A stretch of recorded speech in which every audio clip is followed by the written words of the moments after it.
मुख्यमंत्री नीतीश कुमार इन दिनों लोकसभा चुनाव 2024 के लिए विपक्षी एकता की कवायद में जुटे हैं। वो 23 जून को पटना में विपक्ष की एक बैठक का आयोजन करने वाले हैं, जिसमें मोदी विरोधी नेताओं का जमावड़ा लगने वाला है। इस बैठक में आगामी लोकसभा चुनाव के लिए रणनीति तय की जाएगी। उधर बीजेपी भी इसका तोड़ निकालने में जुटी है। बीजेपी के चुनावी चाणक्य अमित शाह तो लोकसभा के साथ साथ विधानसभा की तैयारी करने में जुटे हैं। नीतीश लालू की जोड़ी को टक्कर देने के लिए वह अब एनडीए का विस्तार करने में जुटे हैं। हिंदुस्तानी आवाम मोर्चा एस के अध्यक्ष और पूर्व सीएम जीतन राम मांझी के बेटे संतोष मांझी का नीतीश कैबिनेट से इस्तीफा इसी रणनीति का असर है। दरअसल बिहार में जातीय समीकरण काफ़ी हावी रहते हैं। यादव और मुस्लिमों पर लालू की पार्टी राजद का एक अक्षत्र अधिकार है, तो वहीं कुर्मी और कोयरी की दम पर नीतीश की राजनीति टिकी हुई है। ऐसे में शाह की निगाहें इस वोट बैंक में छेद करने के अलावा दलित और महादलित वोट बैंक पर टिकी है।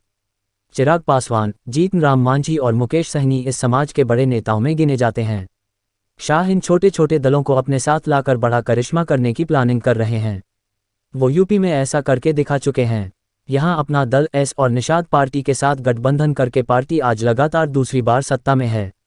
इसमें कोई दो राय नहीं है कि चिराग मांझी सहनी की तिकड़ी जिसके साथ हो, उसके लिए 2024-25 के चुनावों में राहत होगी। ये तीनों ही अभी एनडीए से बाहर हैं, लेकिन इसके बावजूद महागठबंधन के लिए मुसीबत बनते दिख रहे हैं। मुख्यमंत्री नीतीश कुमार को बिहार विधानसभा चुनाव में चिराग पासवान अपनी ताकत दिखा चुके हैं। चिराग के कारण ही जदयू की सीटें इतनी कम हो गईं।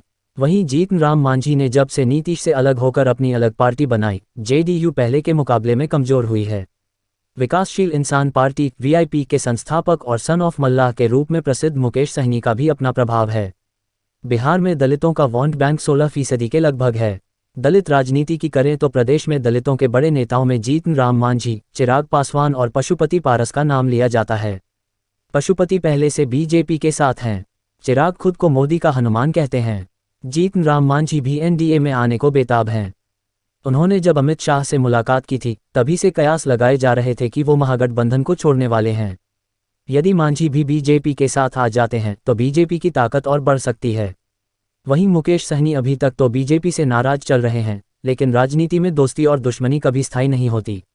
नीतीश कुमार इसके सबसे बड़े उदाहरण हैं।